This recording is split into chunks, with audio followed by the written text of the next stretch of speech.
رسول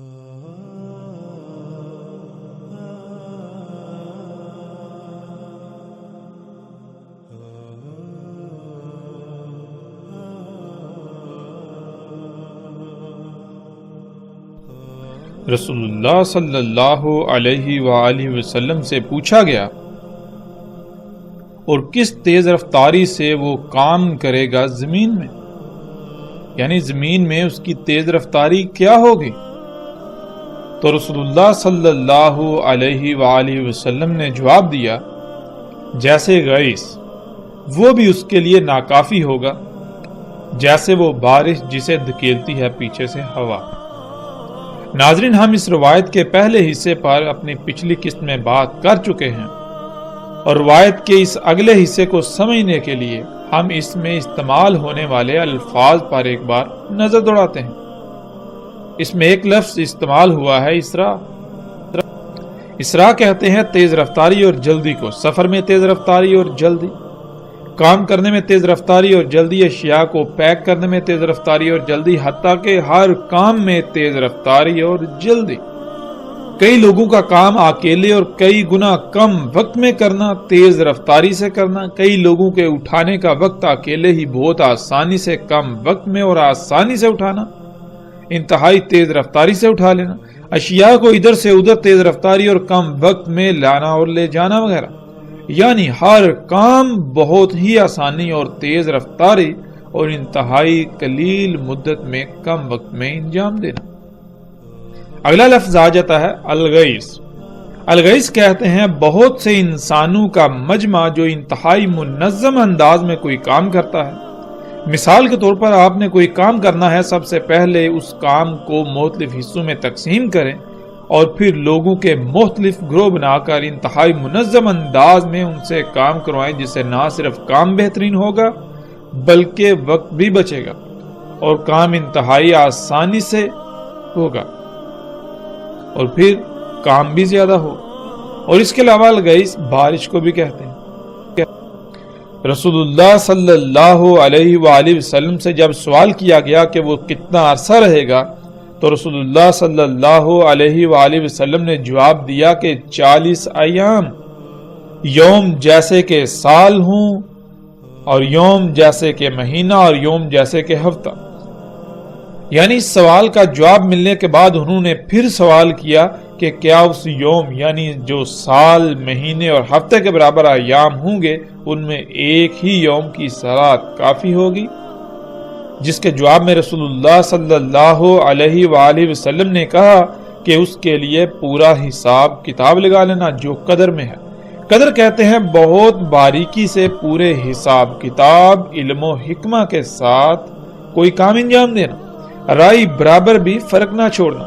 اس جواب سے صحابہ رضی اللہ تعالیٰ عنہ کو یہ پتا چل گیا کہ دن رات جیسے ہیں ویسے ہی ہوں گے، ان میں کسی قسم کی کوئی رد و بدل نہیں ہوگی، لیکن حقیقت یہ ہے کہ اس کی کوئی بھی کام کرنے کی رفتار ایسے ہوگی کہ جو کام ہم سالوں میں انجام دیتے ہیں وہی کام وہ ایک یوم میں انجام دے گا، کہ اس کی ہر کام میں رفتار انتہائی تیز ہوگی۔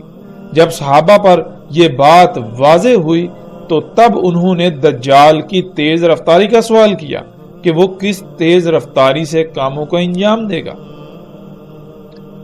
صحابہ رضی اللہ تعالیٰ عنہ نے رسول اللہ صلی اللہ علیہ وآلہ وسلم سے سوال کیا، اور کیا اسراء ہوگی اس کی زمین میں، یعنی وہ ہر کام کس تیز رفتاری سے کرے گا؟ تو اس کے جواب میں رسول اللہ صلی اللہ علیہ وآلہ وسلم نے کہا، جیسے الغیث یعنی جیسے انسانوں کا مجموعہ کسی کام کو آپس میں تقسیم کر کے بہت منظم انداز میں انجام دیتا ہے ویسے ہی کرے گا، وہ بھی اس کے لیے ناکافی ہوگا۔ ناکافی ہوگی اس کے لیے ہوا، یعنی وہ ہوا سے بھی تیز رفتار ہوگا، اس کی تیز رفتاری بالکل ایسے ہوگی جیسے کہ وہ بادل جن کو پیچھے سے ہوا اڑاتی ہے۔ ناظرین، یہاں ایک اور لفظ پر ہم بات کرتے ہوئے آگے بڑھتے ہیں، اور وہ لفظ ہے یوم۔ عام طور پر یوم سے مراد دن لیا جاتا ہے، لیکن عربی میں یوم کہتے ہیں ایک مدت کو، ایک پیریڈ کو، ایک مرحلے کو، یعنی نقطہ آغاز سے نقطہ انجام تک کا جو مرحلہ ہوتا ہے، جو مدت ہوتی ہے، اس کو عربی میں یوم کہتے ہیں، اور ہر شے کا یوم الگ الگ ہوتا ہے۔ یعنی انسان جو کام سالوں میں انجام دیتے ہیں، جب دجال آئے گا، دجال زمین پر موجود ہوگا، اس کا وجود ہوگا، تو وہی کام دجال ایک ہی یوم میں، ایک ہی مرحلے میں، ایک ہی مدت میں انجام دے گا، انتہائی تیز رفتاری کے ساتھ، انتہائی قلیل مدت میں، انتہائی کم وقت میں۔ رسول اللہ صلی اللہ علیہ وآلہ وسلم کا یہ کہنا کہ اس کا یوم جیسے کہ سال، اور اس کا یوم جیسے کہ مہینے، اور اس کا یوم جیسے کہ ہفتے، اور باقی ایام جیسے کہ تمہارے ایام۔ یعنی جب دجال نہیں ہوگا تو تب انسان جو کام سالوں میں انجام دیں گے، وہی کام جب دجال آئے گا، دجال زمین پر موجود ہوگا، اس کی ابتدا ہوگی، اس کا پہلا یوم ہوگا، تو اسی کام کو وہ ایک ہی یوم، ایک ہی مرحلے میں انجام دے گا، انتہائی تیز رفتاری اور انتہائی کم مدت میں۔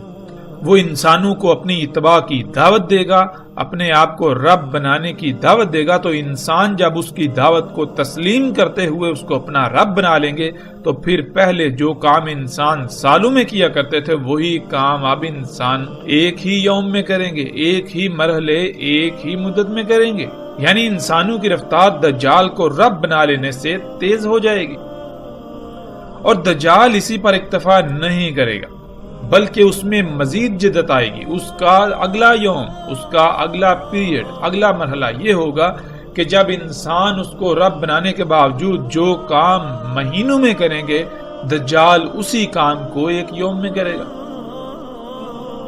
تو پھر ایسا ہوگا کہ انسان جو کہ دجال کو پہلے ہی رب بنا چکے ہوں گے، تو انسانوں کی رفتار بھی تیز ہو جائے گی۔ تو جو کام وہ پہلے انتہائی تیز رفتاری کے باوجود مہینوں میں کرتے تھے، پھر ان کی رفتار مزید بڑھنے سے وہی کام وہ ایک ہی یوم میں کرنا شروع کر دیں گے، اور دجال اسی پر اکتفا نہیں کرے گا، یعنی دجال کا اگلا یوم آئے گا، دجال کا اگلا مرحلہ آئے گا۔ تو جو کام دجال کو رب بنانے کے باوجود انسان انتہائی تیز رفتاری کے باوجود مہینوں میں انجام دیں گے، دجال وہی کام ایک ہی یوم، ایک ہی مرحلے میں انجام دے گا۔ انسان جو کہ دجال کو پہلے ہی رب بنا چکے ہوں گے، تو اس وجہ سے انسانوں کی رفتار بھی مزید تیز ہو جائے گی۔ تو پھر اس تیز رفتاری کے باوجود جو کام انسان ہفتوں میں انجام دیں گے، وہی کام دجال ایک یوم میں انجام دے گا۔ کیونکہ انسان دجال کو رب بنا چکے ہوں گے، تو اس وجہ سے انسانوں کی رفتار بھی مزید تیز ہو جائے گی، جس سے پھر دجال اور انسانوں کی تیز رفتاری کا فرق مٹ جائے گا۔ یعنی پوری دنیا دجال سے بھر جائے گی، اور پوری دنیا میں انسان کی بجائے دجال ہی کام کرے گا۔ اور دجال کیا ہے وہ ہم جان چکے ہیں، اور اگر ہم اس بات کو ایک لمحے کے لیے نظر انداز کر بھی دیں تو ناظرین غور کریں کہ آج وہ کون سی شے ہے، یا پھر کیا آج کام انتہائی تیز رفتاری سے ہو رہے ہیں؟ اگر ہو رہے ہیں تو وہ کون سی شے ہے، وہ کون سی چیز ہے جس کی وجہ سے کام انتہائی تیز رفتاری سے ہو رہے ہیں؟ وہی کام جو انسان پہلے سالوں میں کرتا تھا، پھر اس کے پاس ایسی صلاحیت آئی کہ اس نے وہی کام مہینوں میں کرنا شروع کر دیے۔ پھر اس تیز رفتاری کے باوجود انسان جو کام مہینوں میں انجام دیتا تھا، وہی ہفتوں میں، پھر مزید انتہائی تیز رفتاری کے باوجود جو کام ہفتوں میں انجام دیتا تھا، وہی کام ایک ہی یوم میں انجام دینا شروع کر دیا۔ اور پھر آج پوری دنیا میں سب کے سب کام انتہائی تیز رفتار ہو چکے۔ انسانوں کی اپنی کوئی اہمیت و حیثیت رہی ہی نہیں۔ اگر کسی شے کی اہمیت و حیثیت ہے تو وہ اسی کی جس کی وجہ سے پوری دنیا میں اتنی جدت اور تیز رفتاری آ چکی ہے۔ اور وہ کیا شے ہے آج ہم اپنی آنکھوں سے دیکھ رہے ہیں۔ ان اشیاء کو آج ہم مشینیں کہتے ہیں۔ مشین کسے کہتے ہیں؟ مشین کہتے ہیں ایسے آلے کو یا ایسی شے کو جو انسان کے لیے نہ صرف سہولت و آسانی پیدا کر دے، بلکہ وہ ہر کام کو انتہائی تیز رفتاری کے ساتھ کرے۔ وہ کام جو کئی انسان مل کر کرتے ہیں، وہی کام وہ انتہائی آسانی سے، انتہائی کم مدت میں، کم وقت میں اکیلے ہی انجام دے دے، اکیلے ہی کرے۔ اور پھر یہی نہیں، آج انسان انہی مشینوں کو اپنے لیے فائدہ مند سمجھتے ہیں، اپنے لیے مسیحا سمجھتے ہیں، لیکن کیا یہ مسیحا ہے؟ کیا حقیقت یہی ہے؟ انسان ان مشینوں کا صرف ایک ہی پہلو، ایک ہی روح دیکھتے ہیں، وہ روح جو انہیں فائدہ مند نظر آتا ہے، لیکن اس کا دوسرا روح اسے یکسر نظر انداز کر دیتے ہیں۔ اس کا دوسرا پہلو یکسر نظر انداز کر دیتے ہیں، وہ پہلو جس پر ہم گزشتہ ایک ساتھ میں کچھ گفتگو کر چکے ہیں اور آئندہ ایک ساتھ میں بھی مزید تفصیل کے ساتھ گفتگو کریں گے کہ انہی مشینوں کو ایسے پوری دنیا فساد سے بھر چکی ہے، زمین و آسمان فساد زدہ ہو چکے ہیں۔ دنیا میں کوئی ایک بھی مخلوق ایسی نہیں جو فساد سے پاک ہو، جو طرح طرح کی تباہیوں، مصیبتوں اور تکالیف کا سامنا نہ کر رہی ہو، انہی مشینوں کی وجہ سے۔ اور یہ پہلو جس سے انسان یکسر غافل ہے، جس کو یکسر نظر انداز کیے ہوئے ہیں، اسی کی وجہ سے پوری دنیا زلزلوں کی لپیٹ میں ہے، سیلابوں کی لپیٹ میں ہے، طرح طرح کی بیماریوں کی لپیٹ میں ہے، طرح طرح کی مصیبتوں، تکلیفوں اور ہلاکتوں کی لپیٹ میں ہے۔ اس کے باوجود انسان اسے اپنے لیے مسیحا سمجھتے ہیں۔ اور ناظرین، آج ہم دیکھیں کہ کیا انہی مشینوں کی وجہ سے ہر کام انتہائی تیز رفتاری اور کم وقت میں نہیں ہو رہا؟ وہ کون ہے جو ہر کام کو انتہائی تیز رفتاری اور کم وقت میں اور بہت ہی آسانی سے کر رہا ہے؟ وہ یہی مشینیں ہیں، وہ یہی انسان کی ایجادات ہیں، انسان کے اپنے ہی ہاتھوں سے خلق کردہ مخلوقات ہیں، جن کو اس نے اللہ کے مقابلے پر اپنے لیے خلق کیا، جن کو وہ اپنے لیے مسیحا سمجھتا ہے، جن کو وہ اپنے لیے فائدہ مند سمجھتا ہے۔ وہ کون سی اشیاء ہیں جن کی رفتار ان بادلوں سے بھی تیز ہے جن کو پیچھے سے ہوا دھکیلتی ہے؟ جب آپ غور کریں تو بالکل یہی مشینیں جو بالکل بادلوں کی طرح اڑتی ہیں، ان بادلوں کی طرح جن کو پیچھے سے ہوا دھکیلتی ہے۔ یہ مشینیں یعنی جہاز جب یہ اڑتے ہیں تو بالکل اسی طرح جیسے کہ بادل اڑتے ہیں، گرجتے ہوئے۔ پھر ان کو پیچھے سے کون دھکیلتا ہے؟ ان کو جیسے بادلوں کو پیچھے سے ہوا دھکیلتی ہے، بالکل اسی طرح ان مشینوں کو، ان جہازوں کو پیچھے سے ہوا دھکیلتی ہے، جس کی وجہ سے یہ آگے سفر کرتے ہیں۔ یہ انتہائی غیر معمولی الفاظ جو محمد علیہ السلام نے، رسول اللہ صلی اللہ علیہ وآلہ وسلم نے استعمال کیے، یہ دہلا دینے والے ہیں، یہ آج چونکا دینے والے ہیں۔ کیا کبھی ہم نے محمد رسول اللہ صلی اللہ علیہ وآلہ وسلم کے ان الفاظ میں غور کیا؟ ناظرین، یہاں ہم ایک اور پہلو پر بات کرتے ہوئے آگے بڑھتے ہیں، جو پہلو دنیا میں انسانوں کی اکثریت کے نزدیک عقیدے اور نظریے کی حیثیت رکھتا ہے۔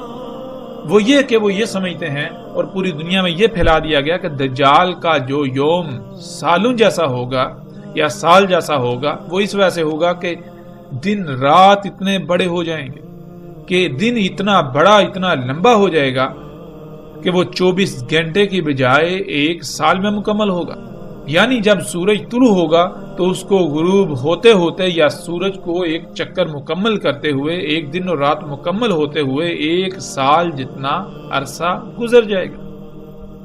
پھر اسی طرح رفتار کم ہوگی تو مہینے میں، اور مزید کم ہوگی تو ہفتے میں، پھر مزید کم ہوگی تو زمین کی پھر وہی رفتار، یعنی پھر دن رات 24 گھنٹے کے ہو جائیں گے۔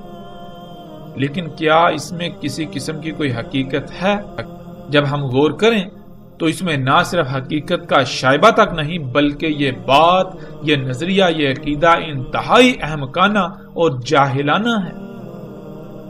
پہلے ان لوگوں کا نظریہ یہ تھا کہ سورج زمین کے گرد گھومتا ہے اور سورج کی رفتار کم ہونے کی وجہ سے زمین پر ایک یوم سال جیسے ہو جائے گا، پھر سورج کی رفتار بڑھے گی تو ایک یوم مہینے جیسا، پھر مزید بڑھے گی تو ایک یوم جو ہے وہ ہفتے جیسا، پھر مزید رفتار بڑھے گی تو زمین پر جیسے پہلے 24 گھنٹے کے ایام ہوتے تھے ویسے ہی ہو جائیں گے۔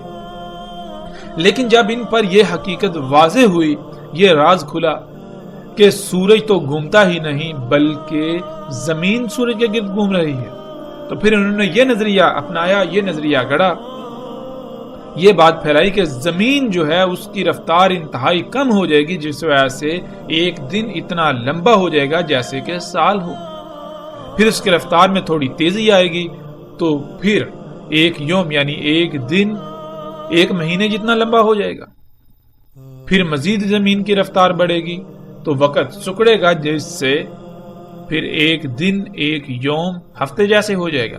پھر زمین واپس اپنی اسی رفتار پر آ جائے گی جیسے وہ پہلے تھی، جس وجہ سے باقی ایام پھر اسی طرح گزریں گے جیسے کہ 24 گھنٹے کے ہوتے ہیں. تو ایسا نظریہ و عقیدہ انتہائی جاہلانہ ہے جس کی کوئی بنیاد ہی نہیں ہے. اور جن لوگوں نے یہ بات کی، یہ نظریہ اخذ کیا، یہ عقیدہ اپنایا، یہ عقیدہ دنیا کے سامنے لائے، ان پر انتہائی افسوس ہی کیا جا سکتا ہے. وہ بالکل ایسے لوگ لگتے ہیں جن کا قرآن سے کسی قسم کا کوئی تعلق تھا ہی نہیں. انہوں نے اس کائنات کے نظام کو جیسے کہ مذاق سمجھا ہوا ہے. قرآن میں اللہ سبحانہ و تعالیٰ کہتے ہیں اس میں کچھ شک نہیں، ہر شے کو خلق کیا ہم نے قدر کے ساتھ، یعنی بہت باریکی سے، علم و حکمت کے ساتھ.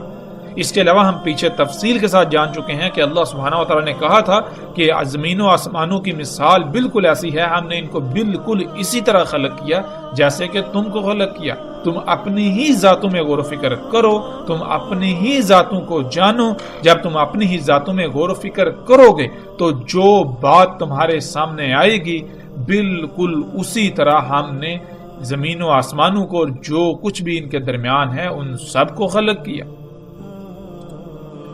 تو جب ہم اپنی ہی ذاتوں میں غور و فکر کریں، جو کہ پیچھے تفصیل کے ساتھ گزر چکا ہے پچھلی ایک ساتھ میں، جب ہم اپنی ہی ذاتوں میں غور و فکر کریں تو ہمیں اپنی ہی ذاتوں میں ایک انتہائی غیر معمولی میزان ملتا ہے، توازن ملتا ہے.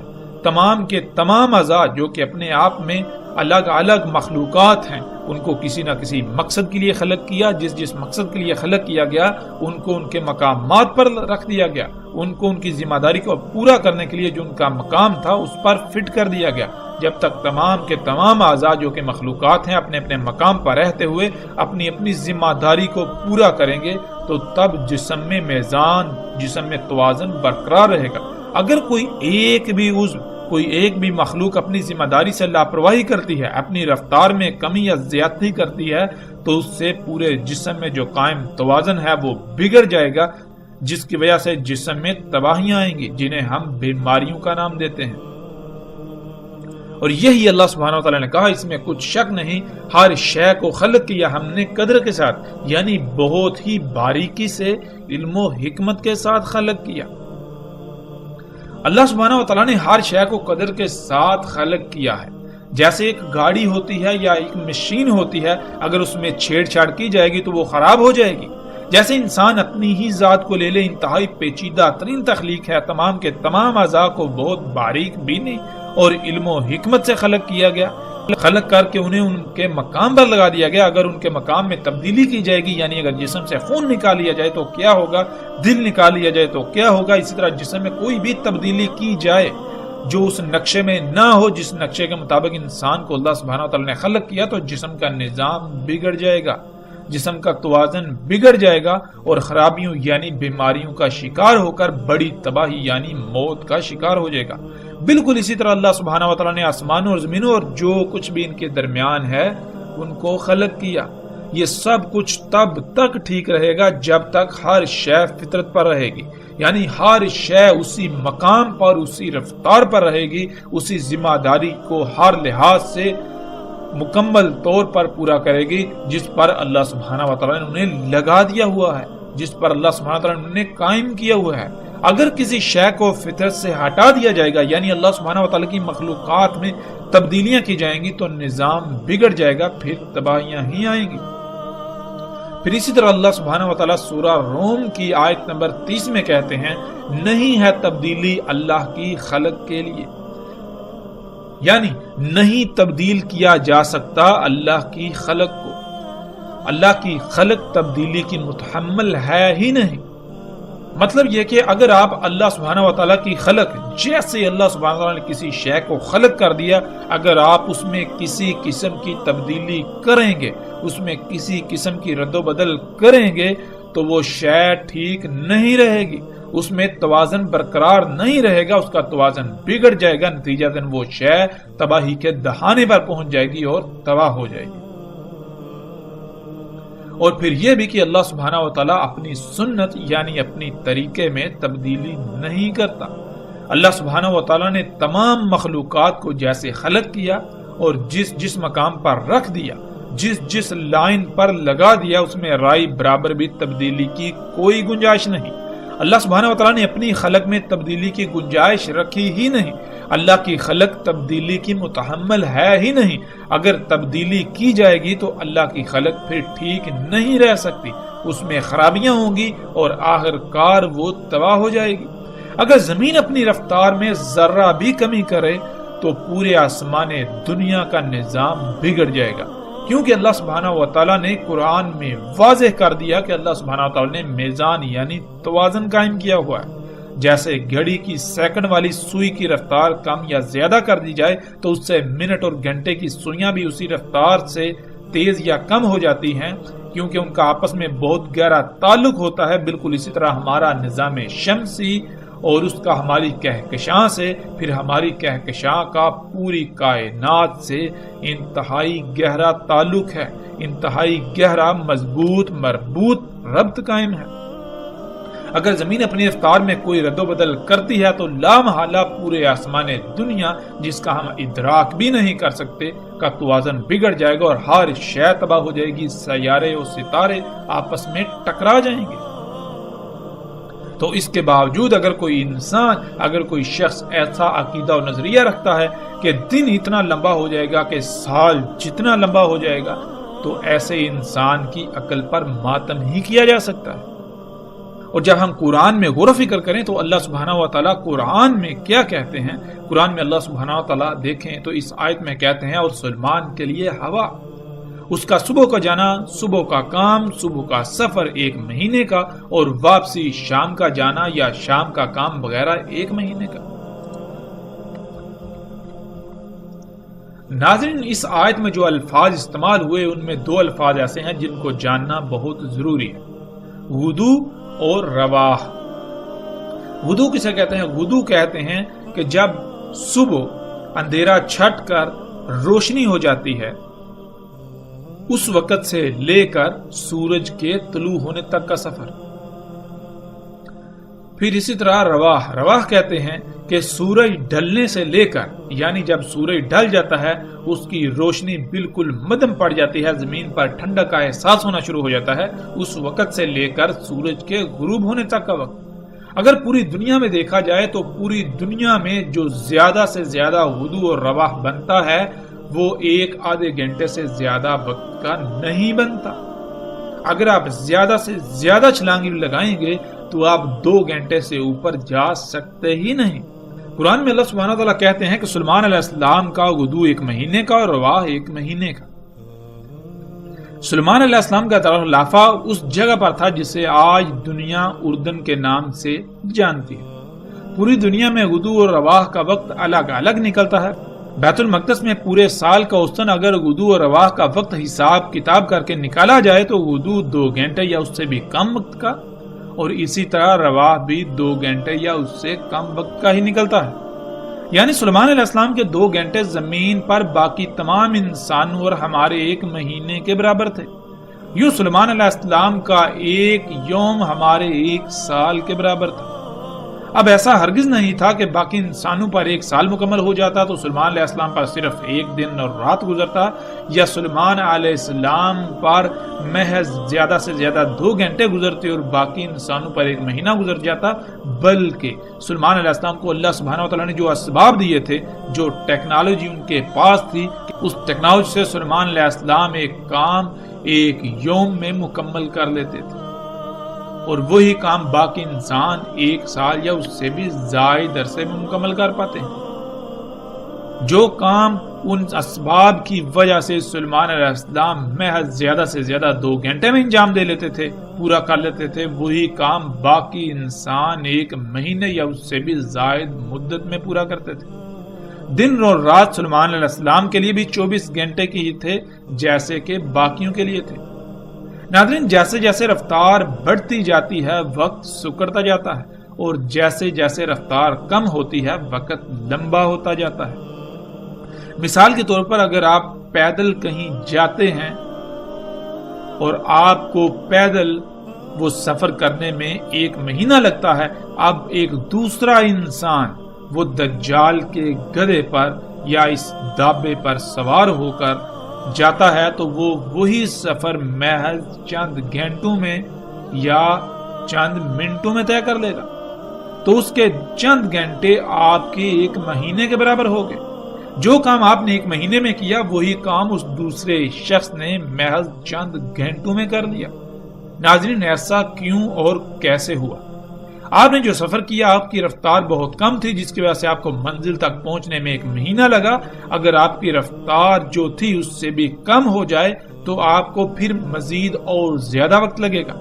آپ کی رفتار کم تھی جس وجہ سے آپ کو اتنا وقت لگا، لیکن آپ کی بجائے جو دوسرا شخص تھا، دوسرا انسان تھا جس نے دجال کے گدھے کو اختیار کیا، جس نے مشین کو اختیار کیا، وہ محض چند گھنٹوں میں وہی سفر طے کر گیا۔ اس لیے کیونکہ اس کی رفتار آپ سے کئی گنا زیادہ تھی۔ جیسے جیسے رفتار بڑھتی ہے وقت سکڑتا چلا جاتا ہے، اور اگر کسی انسان کے پاس ایسی ٹیکنالوجی ہو جس سے اس کی رفتار اتنی بڑھ جائے کہ جو وقت کی رفتار سے تجاوز کر جائے تو اس کے لیے وقت تھم جائے گا، وہ انسان کوئی بھی کام بغیر وقت کے گزرے کر سکے گا۔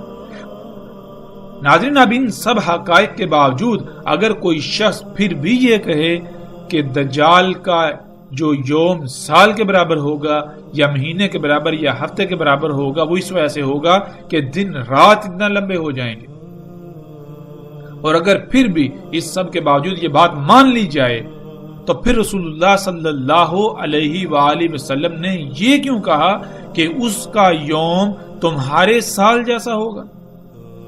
مطلب یہ کہ اس کا یوم الگ ہے، اس کے یوم کی کیلکولیشن حساب کتاب الگ ہے، اور تمہارے یوم تمہارے ایام کا حساب کتاب الگ ہے۔ تمہارے ایام کا حساب کتاب جو کہ یہ دن رات 24 گھنٹے کے ہیں یہ بھی موجود رہے گا، اور اس کا یوم بھی موجود ہوگا، دونوں موجود ہوں گے، اور دونوں کا آپس میں تقابل اگر کیا جائے تو اس کا یوم تمہارے 1 سال جیسا ہوگا۔ اس سے جو بات ہر لحاظ سے سامنے آتی ہے وہ یہی ہے کہ کوئی ایسی شے زمین پر آئے گی، ایسی شے سامنے آئے گی، ایسی شے ایجاد ہوگی جس سے رفتار انتہائی تیز ہو جائے گی۔ رفتار کے بڑھنے سے، رفتار کے تیز ہونے سے وقت سکڑ جائے گا۔ جو کام تم پہلے سالوں میں انجام دیتے وہی کام تم بہت کم مدت میں 1 ہی یوم میں انجام دے لو۔ اور ناظرین، آج جب ہم غور و فکر کریں تو وہ کون سی شے ہے جس کی وجہ سے یہ سب کچھ ممکن ہوا؟ جو کام انسان پہلے سالوں میں کرتے تھے آج وہی کام انتہائی تیز رفتار سے، انتہائی آسانی سے، انتہائی کم وقت میں کیا جا رہا ہے۔ وہ یہی مشینیں ہیں، وہ یہی ایجادات ہیں، وہ تمام کی تمام اشیاء، وہ تمام کی تمام اشیاء جن کو انسان نے اللہ کے مقابلے پر اپنے لیے خلق کیا، جنہیں وہ اپنے لیے مسیحا سمجھتا ہے، اپنے لیے فائدہ سمجھتا ہے، جن کی وجہ سے پوری دنیا انسان کے لیے جنت کا منظر پیش کر رہی ہے۔ جنت کہتے ہیں ایسی جگہ کو، ایسے مقام کو جہاں پر آپ کو طرح طرح کی سہولیات و آسائشیں و آسانیاں میسر ہوں، آپ کو مشقت نہ کرنی پڑے۔ تو آج پوری دنیا میں جب ہم غور و فکر کریں تو مشقت انسان کی بجائے دجال یعنی یہی مشینیں کر رہی ہیں۔ انسان کو مشقت کرنا ہی نہیں پڑ رہی، اور یہ جنت محض دھوکے کی جنت ہے، دھوکے کے سوا کچھ نہیں۔ حقیقت میں یہ نہ صرف دنیا میں بھی جہنم ہے بلکہ آخرت میں بھی جہنم، اس کا انجام عنقریب جہنم ہے۔ یہ دنیا جو اس وقت جنت کا منظر پیش کر رہی ہے، عنقریب یہ اسی ٹیکنالوجی کی وجہ سے، انہی ایجادات کے دوسرے پہلو کی وجہ سے، جو پہلو انسانوں سے چھپا ہوا ہے یا جان بوجھ کر چھپا دیا گیا، اس کی وجہ سے ان قریب جہنم میں بدل جائے گی۔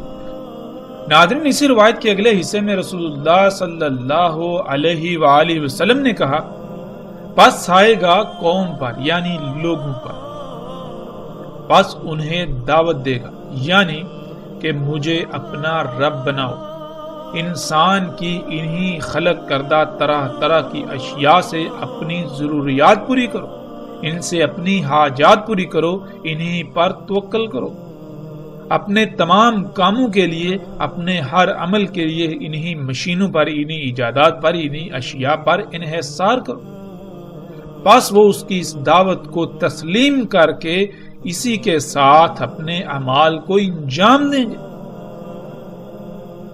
اور اس کی اس دعوت کو قبول کر لیں گے، اس کو قبول کر لیں گے۔ جب ایسا ہوگا تو پس امر کیا جائے گا آسمان کو، پس وہ برسے گا، اور اسی سے امر کیا جائے گا زمین کو، ارض کو، پس وہ اس امر سے اگائے گی۔ ناظرین، اس کی دعوت کیا ہے، کیسے دعوت دیتا ہے، اس کا ذکر دجال کے راس والی روایت میں گزر چکا، اور جو اس کی دعوت کو قبول کرتے ہیں یعنی اللہ پر توکل کی بجائے ٹیکنالوجی پر، انہی ایجادات پر، انہی اشیاء پر توکل کرتے ہیں، تو ان کے لیے آسمان کو کیسے حکم دیا جاتا ہے بارش کا اور کیسے برستی ہے، اس کا جواب جاننے کے لیے ہم پہلے ایک بنیادی بات کو سمجھ لیتے ہیں۔ اللہ سبحانہ و تعالیٰ نے قرآن میں، اپنی کتاب میں، جو کہ اللہ کی یہ کائنات ہے، اس میں بار بار غور و فکر کرنے کا حکم دیا، اپنی آیات میں بار بار غور و فکر کرنے کا حکم دیا، جو کہ اللہ کی تمام کی تمام مخلوقات ہیں، اور قرآن کھول کھول کر یہ بات واضح کرتا ہے کہ آسمانوں اور زمینوں میں جو کچھ بھی ہے سب کا سب اللہ کی آیات ہیں، ان سب میں غور و فکر کرنے کا حکم دیتا ہے۔ جب تک ہم غور و فکر نہیں کریں گے تب تک ہم پر یہ واضح نہیں ہوگا کہ اگر دجال آسمان کو بارش برسانے کا حکم دے گا تو وہ کیسے دے گا، اور پھر جب ہمارے پاس علم نہیں ہوگا تو ہمارے لیے سوائے گمراہی کے اور کوئی راستہ نہیں ہوگا۔ ہم لاکھ یہ دعوے کریں کہ ہم دجال کی غلامی نہیں کریں گے، ہم اس کی غلامی کو اختیار کر لیں گے اور ہمیں اس کا علم بھی نہیں ہوگا۔ ہم اپنے خیالاتی اور تصوراتی دجال کے انتظار میں رہیں گے، لیکن حقیقت میں ہم دجال کو اپنا رب بنا چکے ہیں گے۔ ہم میں ایمان کی رائے بھی نہیں ہوگی اور ہمیں اس کا اندازہ بھی نہیں ہوگا، ہم الٹا خود کو قوی مومن سمجھ رہے ہوں گے۔ علم نہ ہونے کی وجہ سے بے بنیاد اور باطل عقائد کو اپنے دماغ میں محفوظ رکھ کر نہ صرف خود گمراہ ہوں گے بلکہ دوسروں کی گمراہی کا بھی سبب بنیں گے۔ اس لیے اگر ہم چاہتے ہیں کہ ہم حقیقتاً ایسے اللہ پر ایمان لائیں جیسے کہ ایمان لانے کا حق ہے، تو ہمیں اللہ کی آیات میں غور و فکر کرنا پڑے گا۔ ہم اپنی ہی ذات میں غور و فکر کریں اور جانیں کہ اگر انسان کو کوئی حکم دیا جائے تو اس کا ذریعہ کیا ہوگا، انسان کو کوئی کام کرنے کا حکم کیسے دیا جاتا ہے۔ اس کے لیے جو بات کھل کر واضح ہوتی ہے وہ یہ کہ بنیادی طور پر انسان کو کسی کام کا حکم دینے کے لیے 3 طریقے ہیں۔ زبان سے حکم دیا جائے یعنی آواز کی صورت میں، لکھ کر حکم دینا، اشارے کے ذریعے حکم دینا۔ ان کے علاوہ کوئی چوتھا ذریعہ ایسا نہیں ہے کہ جو تمام انسانوں میں مشترک ہو۔ چوتھا یا اس سے زائد بھی ہو سکتے ہیں، لیکن وہ صرف انہی لوگوں کے لیے ہوں گے جن میں وہ قابلیت ہوگی اور انہوں نے محنت سے وہ قابلیت حاصل کی ہوگی، جیسے کہ اللہ کا قانون ہے۔ اب اگر آواز کی صورت میں یا لکھ کر کسی انسان کو کوئی حکم دیا جائے گا تو وہ بھی صرف اسی زبان میں ہی دیا جا سکتا ہے جو زبان وہ سمجھنے کی صلاحیت رکھتا ہے۔ یعنی ایسا نہیں ہے کہ آپ کو جو زبان آتی ہی نہیں، جس زبان کو آپ سمجھتے ہی نہیں، اس زبان میں آپ کو حکم دیا جائے تو پھر اگر ایسا کیا جائے گا تو اس حکم کا کوئی فائدہ نہیں ہوگا۔ ایسا حکم نہ دینے کے برابر ہوگا، اس کی حیثیت ایسے ہی ہوگی گویا کہ حکم دیا گیا ہی نہیں۔ مثال کے طور پر اگر آپ کی زبان اردو ہے تو آپ کو اردو میں ہی حکم دیا جائے گا، اور اگر حکم دینے والوں کو اردو نہیں آتی یا پھر آپ اردو کے علاوہ کوئی اور بات نہیں سمجھتے اور اس کی زبان کوئی اور ہے یا اس کا طریقہ کوئی اور ہے، تو پھر اس کے لیے سب سے پہلا کام یہ ہوگا کہ وہ کوئی ایسا ذریعہ حاصل کرے جس میں اس کی بات سمجھ کر آپ تک پہنچانے کی صلاحیت ہو، جسے ہم اردو میں ترجمان کہتے ہیں، کہ وہ اس کی زبان بھی سمجھتا ہو اور آپ کی بھی اور وہ انسان اس کے ذریعے سے آپ کو حکم دے گا۔ ایسے ہی مثال کے طور پر اگر آپ کو چائنیز نہیں آتی اور آپ کو چائنیز میں حکم دیا جائے تو کیا آپ سمجھ سکیں گے؟ سوال ہی پیدا نہیں ہوتا۔ بالکل اسی طرح آپ کسی جانور کو کوئی حکم دینا چاہیں تو اسی ذریعے سے حکم دیں گے جس ذریعے سے وہ جانور آپ کا حکم سمجھ سکے، نہ کہ آپ اپنی زبان میں جانور کو حکم دینا شروع کر دیں گے۔ جب وہ آپ کا حکم سمجھے گا تو اس پر عمل کر پائے گا، ورنہ عمل کا تو سوال ہی پیدا نہیں ہوتا۔ ایسا ہرگز نہیں ہے کہ آپ اپنی زبان سے کسی جانور کو کچھ کہیں تو وہ فوری اس پر عمل کرے گا، نہیں، بلکہ جو بھی جانور ہے وہ جس طرح حکم سمجھنے کی صلاحیت رکھتا ہے اسی طریقے سے اسے حکم دیا جائے گا۔ بالکل اسی طرح اللہ کی تمام مخلوقات کا معاملہ ہے۔ اللہ سبحانہ و تعالیٰ نے یہ قانون بنا دیا، اسی قانون کے مطابق اللہ سبحانہ و تعالیٰ اس پوری کائنات کا نظام چلاتے ہیں، اسی قانون کے مطابق اللہ سبحانہ و تعالیٰ تمام مخلوقات کو امر کرتے ہیں۔ یہی اللہ سبحانہ و تعالیٰ کا قانون ہے، یہی اللہ سبحانہ و تعالیٰ کی سنت یعنی طریقہ ہے، اور اللہ سبحانہ و تعالیٰ خود بھی اپنی سنت کے خلاف کام نہیں کرتا۔ یہ اللہ سبحانہ و تعالیٰ کا قانون ہے۔ دجال آسمان کو حکم دے گا تو آسمان بارش برسائیں گے۔ آسمان فضا کو کہتے ہیں، اگر وہ اس فضا کو حکم دے گا جس فضا سے اللہ سبحانہ وتعالی بارشیں برساتے ہیں تو اسی طرح امر کرنا پڑے گا جیسے اللہ سبحانہ وتعالی امر کرتے ہیں۔ اور اللہ سبحانہ وتعالی کے علاوہ کوئی بھی تب تک آسمانوں کو بارش کا حکم نہیں دے سکتا جب تک کہ اس کے پاس علم اور اسی طرح امر کرنے کی صلاحیت موجود نہ ہو۔ لیکن ایک بات جو قابل غور ہے، رسول اللہ صلی اللہ علیہ وآلہ وسلم نے کہا کہ دجال امر کرے گا آسمان کو بارش برسانے کا۔ اب اس امر کے پیچھے کون ہوگا وہ الگ بات ہے، لیکن جو براہ راست آسمان کو بارش کا امر کرے گا وہی دجال ہوگا۔ آسمان کو بارش برسانے کا حکم دینا تو پہلے وہ علم ہونا لازم ہے کہ کس طرح آسمان کو بارش کا حکم دیا جاتا ہے۔ اللہ سبحانہ و تعالیٰ نے بارش برسانے کا جو قانون بنا دیا اسی کے مطابق ہی بارش برسائی جا سکتی ہے۔ ایسا ہرگز نہیں کہ کوئی انسان یا کوئی بھی ہو وہ آسمان کو اللہ کے قانون کے علاوہ کسی اور طریقے سے حکم دے اور آسمان بارش برسائیں، ایسا ممکن ہی نہیں۔ اگر ایسا ممکن ہوتا تو انسان جب اس معاملے میں اللہ کا محتاج تھا تو اللہ سے دعائیں کرنے کے بجائے خود ہی اپنی زبان سے کہتا کہ آسمان بارش برسا، اور آسمان بارشیں برسانا شروع کر دیتے، جو کہ ہمیں علم ہے ایسا ناممکن ہے۔ تو پھر یہ بات بالکل واضح ہو جانی چاہیے کہ کوئی بھی ہو اگر آسمان کو بارش برسانے کا حکم دے گا تو وہ زبان سے نہیں بلکہ اسی طریقے سے دے گا جیسے اللہ نے قدر میں کر دیا۔ البتہ یہ بات الگ ہے کہ اللہ سبحانہ و تعالیٰ نے قدر میں آسمان کو کب کب اور کتنی بارش برسانے کا قانون وضع کیا جس سے کائنات میں قائم میزان برقرار رہے گا۔ اس کا علم صرف اللہ سبحانہ و تعالیٰ کو ہے، اس کے علاوہ کسی اور کو نہیں۔ البتہ اس کے پاس ہو سکتا ہے جو اللہ کی خلق کی ہوئی پوری کائنات کا علم حاصل کر لے، اور ایسا اللہ کے قانون میں رکھا ہی نہیں۔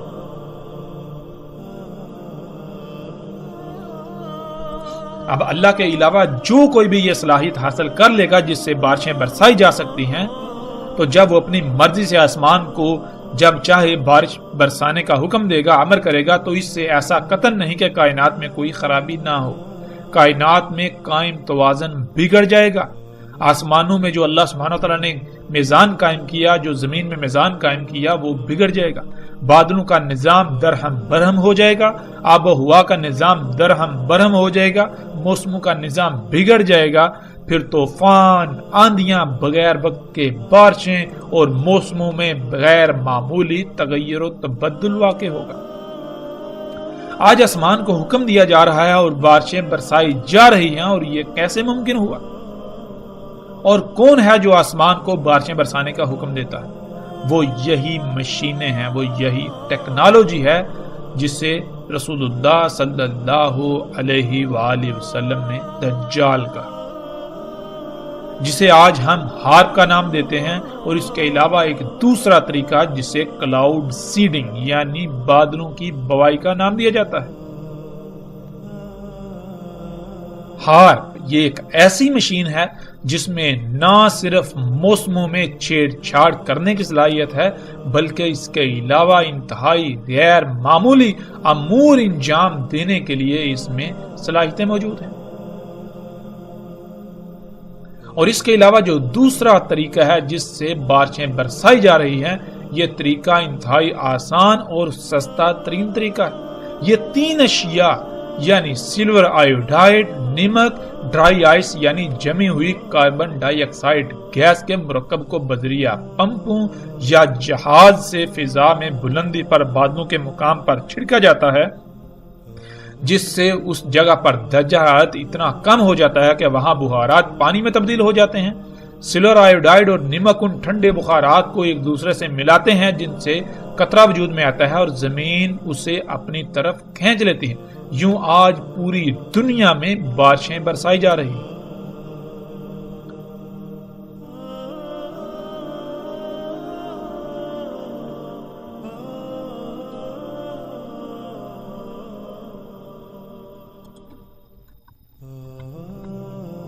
اور پھر رسول اللہ صلی اللہ علیہ وآلہ وسلم نے یہ بھی کہا تھا کہ زمین کو امر کرے گا پس وہ اگائے گی۔ تو پیچھے الحمدللہ ہم نے جان لیا کہ اللہ کی ہر خلق کو ویسے ہی حکم دیا جائے گا جیسے اللہ سبحانہ وتعالی نے قدر میں کیا ہے۔ اس کے قانون کے خلاف کوئی کام نہیں ہو سکتا، تو زمین کو اگر اگانے کا حکم دیا جائے گا تو بالکل اسی طرح حکم دیا جائے گا جیسے اللہ سبحانہ وتعالی حکم دیتے ہیں۔ ایک تو اللہ سبحانہ وتعالی نے بیج کے ڈی این اے یعنی زمین کے اگانے کی تمام اشیاء کے بیجوں میں زمین کے لیے وہ حکم رکھ دیا، وہ معلومات رکھ دی، اور دوسرا اس کے علاوہ جو زمین میں ایسی صلاحیتیں رکھی ہیں جس سے زمین اگانے کے قابل ہوتی ہے، وہ اللہ سبحانہ وتعالی کا امر کہلاتا ہے جس سے زمین اگاتی ہے۔ آج زمین کو نہ صرف حکم دیا جا رہا ہے بلکہ زمین اگا بھی رہی ہے، اور زمین کو یہ حکم فصلوں کے بیجوں میں اللہ سبحانہ وتعالی کے رکھے ہوئے نقشے میں رد و بدل کر کے دیا جا رہا ہے، اور زمین کو اگانے کی صلاحیت بھی خلق کر کے دی جا رہی ہے۔ اور یہ سب کیسے ممکن ہوا؟ صرف اور صرف ٹیکنالوجی کی وجہ سے، انہی مشینوں، انہی ایجادات کی وجہ سے جنہیں محمد علیہ السلام نے، محمد رسول اللہ صلی اللہ علیہ وآلہ وسلم نے دجال کہا۔ آج پوری دنیا میں زمین سے نباتات اگانے کے لیے زمین کو امر کیا جاتا ہے، اور جس سے امر کیا جاتا ہے وہ یہی ٹیکنالوجی ہے، یعنی جدید سائنسی ایجادات جنہیں ہم ایگریکلچر ٹیکنالوجی کا نام دیتے ہیں۔ کھیتی باڑی میں موجودہ اور آئندہ آنے والے تمام کے تمام ذرائع جو غیر فطری ہیں، جن میں مختلف مشینری، کھادیں، ادویات، سپرے اور کئی قسم کے کیمیکلز اور جنیاتی بیج وغیرہ شامل ہیں۔